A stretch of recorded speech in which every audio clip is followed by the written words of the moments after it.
பரிதானத்திற்காக குற்றவாளியை நீதிமானாக தீர்த்து நீதிமானின் நியாயத்தை அவனுக்கு விரோதமாய் புரட்டுகிறவர்களுக்கு ஐயோ. இங்கே புரட்டுவாங்க, இவன் நீதியை புரட்டன் அப்படின்னு சொல்லுவாங்க.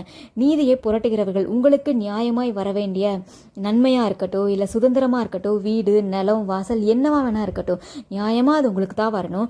ஆனால் ஒரு சிலர் அவங்களுடைய பண பலம், அவங்களுடைய அதிகார பலம் இதெல்லாம் வச்சுட்டு, அவங்க செல்வாக்கில் வச்சு உங்களுடைய சுதந்திரத்தை அவங்க அநியாயமாக பிடிங்கிட்டாங்களா, இன்றைக்கு உங்களை குற்றப்படுத்துகிறாங்களா, உங்கள் பக்கம் நீதி இருந்தும் அது வெளிப்படலையா, இன்னைக்கு ஆண்டவர் அதை பார்க்குறார். நீங்கள் உங்கள் ரூமை தாள் போட்டுக்கிட்டு எனக்கு இந்த நன்மை இல்லையேன்னு சொல்லி நீங்கள் அழுதுட்டுருக்கலாம்.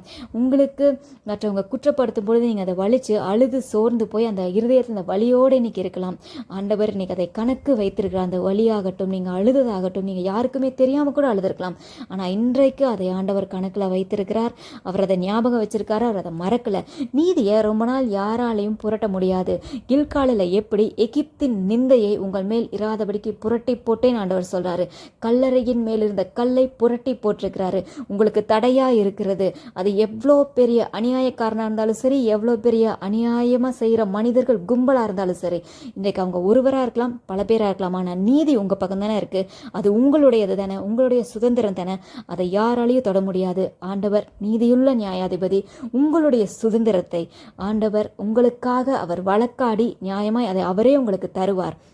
நீங்கள் அநியாயமாய் துன்பப்படுத்தப்பட்ட நாட்களுக்கு ஆண்டவர் ஒரு முடிவு கட்டிட்டு இதுக்கு மேலே உங்களுக்கு வரவேண்டிய சுதந்திரத்தை அந்த துன்மார்க்கமான மனிதர்கள் தொடாதபடிக்கு கர்த்தர் சுற்றிலும் வேலியடைத்து பாதுகாப்பார். உங்களுடையதை உங்களுக்கு தருவார். இனி உங்கள் நீதி நியாயம் எல்லாம் வெளியரங்கமாகும், அது வெளிப்படும். நீங்கள் அநியாயக்காரர்களால் இனிமேல் துன்பப்படுத்தப்பட மாட்டீங்க. கர்த்தர் உங்களுக்காக வழக்காடி உங்களுடைய நியாயத்தை, நீதியை, நியாயமாக நீதியாக உங்களுக்கு வர வேண்டிய சுதந்திரங்கள் எல்லாவற்றையும் உங்களுக்கு தருவார்.